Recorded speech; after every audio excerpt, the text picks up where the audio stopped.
Buenas tardes. El trabajo realizado para la materia de manufactura integrada por computadora SIM de la Universidad de las Fuerzas Armadas EFE.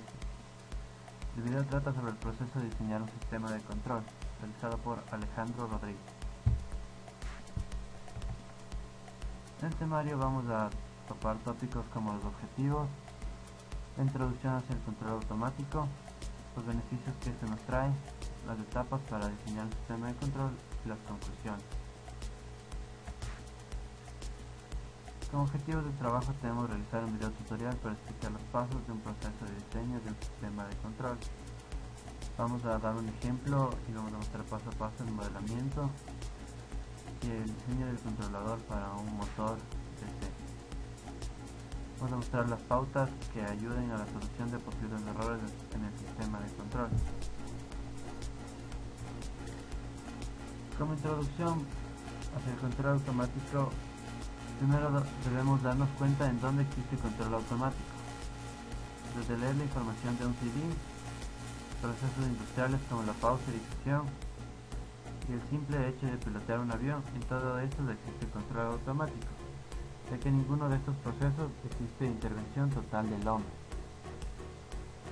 También debemos darnos cuenta que el control automático nos garantiza la calidad de vida y las facilidades que ahora tenemos. Entonces, si queremos definir lo que es control automático,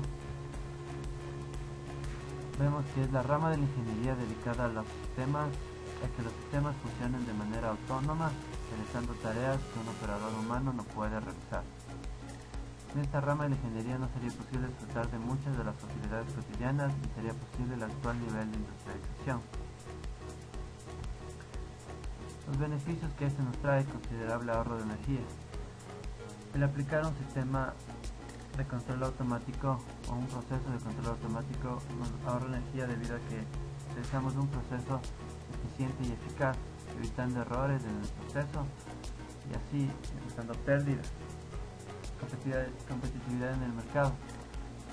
Garantizamos calidad en el proceso y obviamente en el producto terminado, para así poder ser competitivos con las demás propuestas del mercado. Y maximizar la producción, obviamente, ya que podemos trabajar a gran escala evitando errores humanos en la producción. Vamos a revisar ahora las etapas para diseñar un sistema de control. La primera es estudiar el sistema y obtener la información inicial.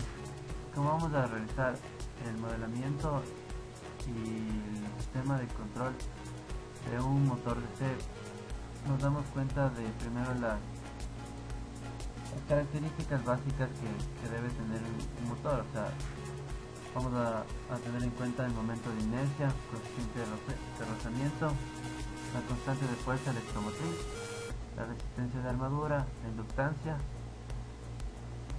la entrada de voltaje y la posición del eje. También vamos a sacar ecuaciones dinámicas y una ecuación eléctrica que va a venir del circuito equivalente que está en la imagen. Entonces, el segundo paso es modelar el sistema.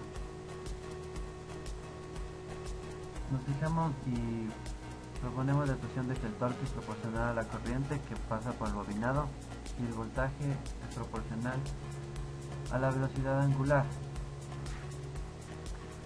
Tenemos la primera ecuación que tenemos, la ecuación dinámica, que tiene que ver con el momento de inercia y el coeficiente de roce, y la segunda es la ecuación eléctrica que viene dada por las leyes de Kirchhoff. Pasamos al dominio de S y sacamos la función de transferencia reemplazando los valores y tenemos la función de transferencia ahí mostrada. Decimos que los modelos precisos son más complejos, ya que se toman en cuenta muchos más aspectos y se recomienda no hacer esto, ya que el modelar el sistema se complicaría mucho. Entonces, existen tres tipos de modelamiento: el analítico, que les acabo de mostrarles, el experimental, que puede ser con diferentes tipos de señales de entrada, y el paramétrico. En el tercer paso debemos analizar el modelo resultante y determinar las propiedades para el síntesis del algoritmo. Vemos la gráfica ahí mostrada y vemos que después de realizar una respuesta al escalón de 1, ni siquiera nos llega a 1, nos llega a 0.1. También necesitamos mejorar el tiempo, ya que un sistema muy rápido. En la etapa 4 debemos decidir qué variables se desean controlar. Vamos a controlar, en este caso, la velocidad del motor. Eso siempre es muy importante, decidir qué es lo que vamos a controlar y lo que vamos a tener en cuenta para el sistema. En la quinta es decidir qué variables se miden y cuáles se manipulan. Como estamos trabajando con bobinados, debemos trabajar con la corriente que va a llegar al bobinado. La corriente nos va a dar el torque y por ende también la velocidad que va a trabajar el motor, y vamos a medir, para tener una retroalimentación del sistema debemos medir la velocidad.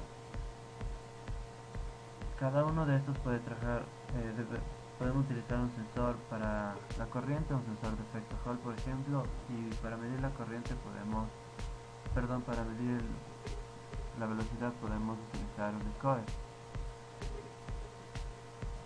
En la etapa 6 es seleccionar la configuración de control, que viene también en conjunto con la etapa 7, que decide el tipo de controlador teniendo en cuenta el modelo.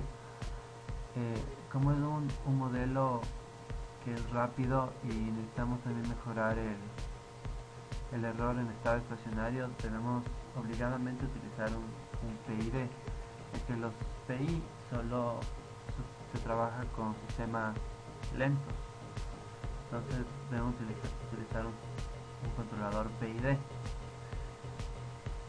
En el paso 8 debemos decidir las especificaciones que deberá satisfacer el sistema de control.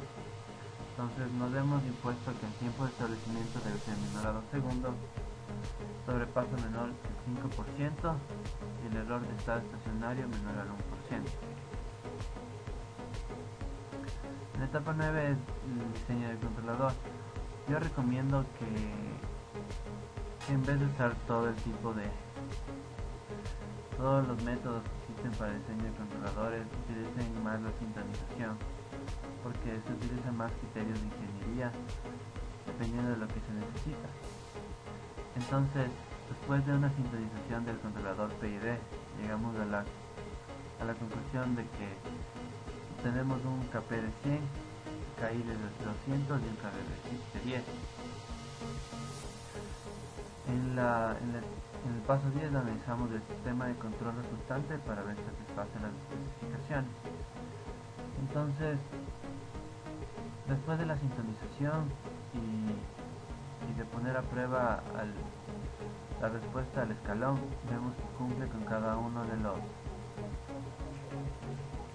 de los requerimientos antes propuestos. El tiempo es menor. El tiempo de establecimiento es menor a 2 segundos, el sobreimpulso es menor al 5% y el tiempo de establecimiento nos llega a 1, que es lo que deseamos.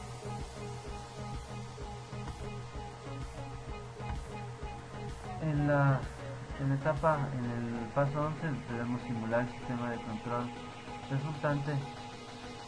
Existen muchos programas que nos ayudan a poder simular si nuestro controlador fue óptimo, pero podemos simplemente realizarlo con MATLAB y verificar su respuesta en el tiempo.